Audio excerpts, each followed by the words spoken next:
করব মোরা ফল চাষ সংরক্ষণ করব 12 মাস এই স্লোগানকে সামনে রেখে কুষ্টিয়ায় শুরু হয়েছে 3 দিন ব্যাপী জেলা ফল মেলা 2026। মঙ্গলবার সকাল 11টায় কৃষি সম্প্রসারণ অধিদপ্তরের আয়োজনে খামার বাড়িতে মেলার শুভ উদ্বোধন করেন কুষ্টিয়ার জেলা প্রশাসক জনাব তৌহিদ বিন হাসান।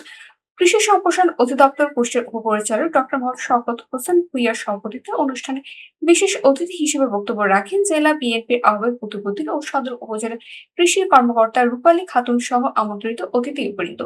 মেলা 19টি স্টলে প্রায় 60 থেকে 70 প্রকার মৌসুমী ফলের সমাহার ঘটানো হয়েছে। বাহারি ফলের প্রদর্শনী দেখতে ও কিনতে দর্শনার্থীদের ব্যাপক ভিড় লক্ষ্য করা গেছে। আলোচনা উঠে আসে কুষ্টিয়ার গ্রীষ্মকালীন তরমুজ, ড্রাগন, মাল্টা ও কমলা চাষের বিপ্লবের কথা। মানুষের দৈনিক পুষ্টির চাহিদা নিশ্চিত করতে ফল চাষে উৎসাহিত করা এবং সঠিক বিপণনের ব্যবস্থা নিয়ে বিশেষ গুরুত্ব দেওয়া হচ্ছে। এছাড়া আগামীতে মেলাটি আরো বড় পরিসর ও ছাত্র শিক্ষকদের অন্তর্ভুক্ত করে আয়োজনের প্রতিশ্রুতি দেন কর্মকর্তারা। কৃষি খাতের এই উন্নয়ন একটি সুন্দর ও সমৃদ্ধ বাংলাদেশ গড়তে গুরুত্বপূর্ণ ভূমিকা রাখবে বলে আশা প্রকাশ করেন বক্তারা।